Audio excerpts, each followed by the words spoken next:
बिस्मिल्लाहिर्रहमानिर्रहीम। नाज़रीन, अल्लाह तबारक व तआला कुरान पाक में इरशाद फरमाता है, और हर जान को मौत का जायका चखना है और तुम हमारी तरफ ज़रूर लौटाए जाओगे। प्यारे दोस्तों, अल्लाह तबारक व तआला ने हर इंसान को दो चीज़ों से बनाया है। नंबर 1 रूह और नंबर 2 जिस्म। रूह के बगैर जिस्म कुछ भी नहीं, ये सिर्फ एक बेजान पुतला है। और रूह के साथ अल्लाह तबारक व तआला ने इंसान को ताकत अता फरमाई है। लेकिन हर एक इंसान को अल्लाह तबारक व तआला ने रूह एक ख़ास मुद्दत के लिए दी है। इस मुद्दत के पूरा होने के बाद रूह को कब्ज़ कर लिया जाता है, जिसकी वजह से इंसान की मौत वाक़ई हो जाती है। और इस मौत के बाद इंसान का जिस्म इसी दुनिया में रह जाता है और रूह एक नई दुनिया में चली जाती है, जिसको आलम अरवा और आलम बुरज़ख भी कहते हैं।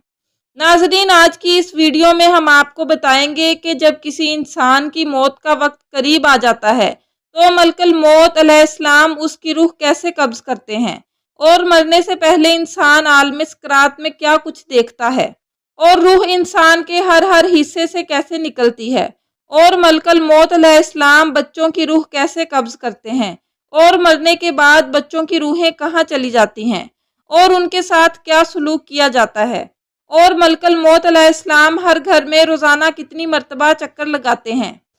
नाज़रीन, इन तमाम सवालात के जवाबात कुरान और हदीस की रोशनी में आज की इस वीडियो में हम आपको बताएंगे। लिहाजा आपसे गुजारिश है कि हमारी इस वीडियो को एंड तक ज़रूर देखिएगा। नाज़रीन, जब किसी भी इंसान का इस दुनिया को छोड़ने का वक्त करीब आता है तो वो इंसान मरने से कुछ दिन पहले अजीबो गरीब सी कैफियत महसूस करने लगता है और उसका दिल उदास उदास सा रहने लगता है। उसको ऐसा महसूस होता है कि जैसे उसका सब कुछ खत्म हो गया और उस इंसान का किसी से बात करने का दिल नहीं करता।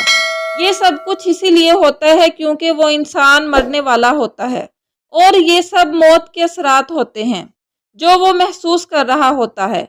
जैसा कि हदीस पाक में आता है कि हज़रत ज़ैद बिन असम रज़ी अल्लाह तआला अन्हो बयान फरमाते हैं कि मलकल मौत हर घर में रोज़ाना 5 मरतबा चक्कर लगाते हैं और हर एक इंसान के चेहरे की तरफ गौर से देखते हैं।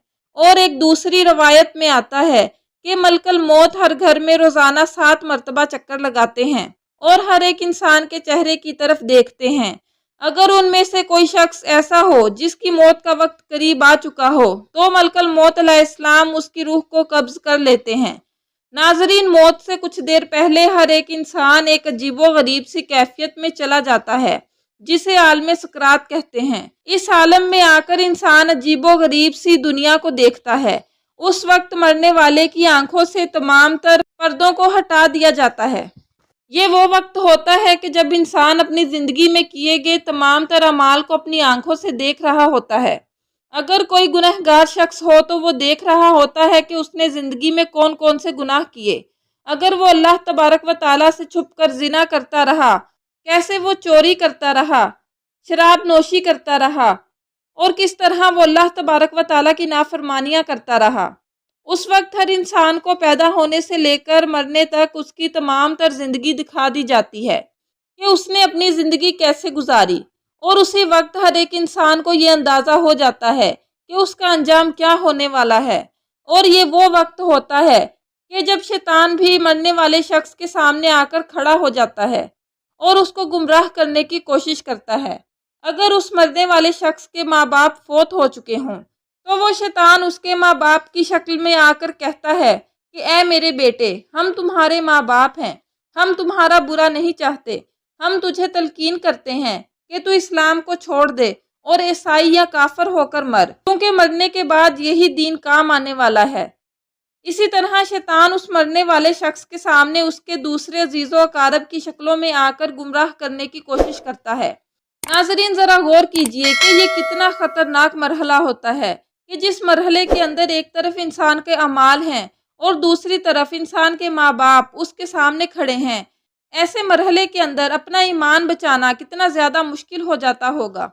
लेकिन वो लोग जिन्होंने सारी ज़िंदगी अल्लाह तबारक व तआला की फरमाबरदारी में गुजारी और अल्लाह तबारक व तआला को राज़ी करते हुए इस दुनिया से चले गए, अल्लाह तबारक व तआला इस मोड़ पर इंसान को अकेला नहीं छोड़ता और अपने बंदे की मदद करता है और उसको ईमान पर साबित कदमी अता फरमाता है। اور اگر کوئی ایسا شخص ہو جس نے ساری زندگی اللہ تبارک و تعالیٰ کی نافرمانیاں کی ہوں اور اللہ تبارک و تعالیٰ کو ناراض کرتے ہوئے اس دنیا سے چلا گیا، تو اس وقت وہ شخص عیسائی، پادری، یہودی یا کافر ہو کر مرتا ہے اور ہمیشہ ہمیشہ کے لیے واصل جہنم ہو جاتا ہے۔ ناظرین، عالم سکرات کے بعد انسان کی روح نکلنے کا مرحلہ شروع ہو جاتا ہے۔ اس مرحلے کے اندر ملک الموت علیہ السلام انسان کی روح قبض کرتے ہیں۔ ناظرین، کچھ لوگ ایسے ہوتے ہیں جن کی روح پل بھر میں قبض کر لی جاتی ہے، اور کچھ لوگ ایسے ہوتے ہیں جن کی روح تڑپا تڑپا کر نکالی جاتی ہے۔ ناظرین، روح کا قبض ہونا انسان کے اعمال کے مطابق ہوتا ہے۔ اگر کوئی نیک انسان ہوتا ہے تو اس کی روح آسانی کے ساتھ قبض کی جاتی ہے، اور اگر کوئی برا انسان ہوتا ہے تو اس کی روح سختی کے ساتھ قبض کی جاتی ہے۔ جیسا کہ حدیث پاک میں آتا ہے کہ ایک دن حضرت عمر رضی اللہ تعالیٰ عنہ حضرت کعب رضی اللہ تعالیٰ عنہ سے فرمایا کہ آپ ہمیں موت کی سختیوں کے بارے میں بتائیں، تو آپ عرض کرنے لگے کہ اے امیر المومنین، موت کی سختی ایسی ہے جیسے کہ ایک شاخ ہو اور اس پر بے شمار کانٹے لگے ہوں، اور اس کانٹے دار شاخ کو کسی انسان کے پیٹ میں داخل کر دیا جائے، اور اس شاخ کا ہر ایک کانٹا انسان کے پیٹ کی ہر رگ میں پیوست ہو جائے۔ اس کے بعد ایک طاقتور انسان اس شاخ کو زور سے انسان کے پیٹ سے باہر نکالے۔ اس وقت اس انسان کو جتنی تکلیف ہوئی جب اس کے پیٹ سے کانٹے دار شاخ کو نکالا گیا، اس سے کہیں زیادہ تکلیف موت کے وقت ہوتی ہے۔ ناظرین، حضرت محمد مصطفیٰ صلی اللہ علیہ وآلہ وسلم نے ارشاد فرمایا، مرتے وقت انسان کو جتنی تکلیف ہوتی ہے اس تکلیف میں سے ایک بال برابر تکلیف کو زمین و آسمان پر رکھ دیا جائے تو زمین و آسمان کے تمام لوگ مر جائیں۔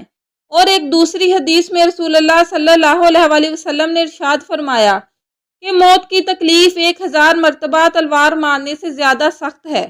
ناظرین، جب انسان کی روح نکالی جا رہی ہوتی ہے تو اس وقت موت کی شدت کی وجہ سے انسان چیخنے اور چلانے کی کوشش کرتا ہے، لیکن اس کی آواز کو بند کر دیا جاتا ہے، اور اس کا جسم اتنا کمزور ہو جاتا ہے کہ وہ کسی سے مدد بھی طلب نہیں کر سکتا۔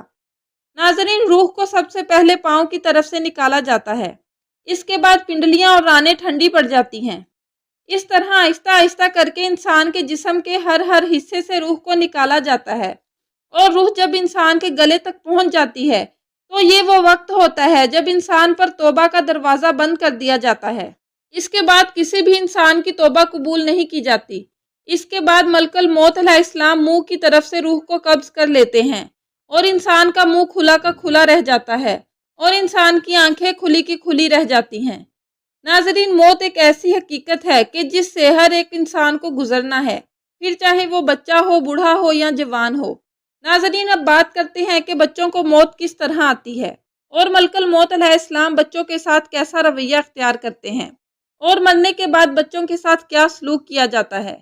تو اس کے متعلق روایات میں آتا ہے کہ موت کے وقت انسان پر سختی یا نرمی اس کے اعمال کی وجہ سے کی جاتی ہے، اور بچے چونکہ معصوم ہوتے ہیں اور وہ گناہوں سے پاک ہوتے ہیں، لہٰذا ملک الموت علیہ السلام ہر نابالغ بچے کی روح کو نرمی کے ساتھ قبض کرتے ہیں، چونکہ بچوں نے کوئی گناہ نہیں کیا ہوتا اور وہ اعمال کے مکلف نہیں ہوتے، لہٰذا جب کوئی بھی بچہ فوت ہو جاتا ہے تو وہ فوت ہونے کے بعد سیدھا جنت میں چلا جاتا ہے، اور جنت کے اندر وہ بچہ حضرت ابراہیم علیہ السلام اور ان کی زوجہ محترمہ حضرت سارہ رضی اللہ تعالیٰ عنہ کی کفالت میں ہوتا ہے، اور قیامت تک ان کی کفالت میں رہے گا۔ قیامت کے بعد جب اس بچے کے ماں باپ جنت میں داخل ہوں گے تو اس بچے کو اس کے ماں باپ کے سپرد کر دیا جائے گا۔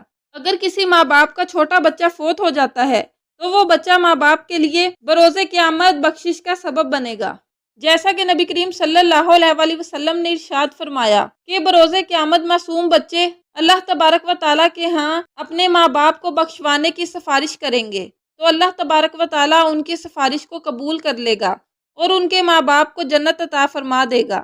اللہ تبارک و تعالیٰ سے دعا ہے کہ اللہ تبارک و تعالیٰ ہمیں نیک اعمال کرنے کی توفیق عطا فرمائے، اور ہمیں موت کی سختیوں سے بچائے، اور موت کے وقت اپنے پیارے حبیب محمد صلی اللہ علیہ وآلہ وسلم کا دیدار عطا فرمائے۔ آمین۔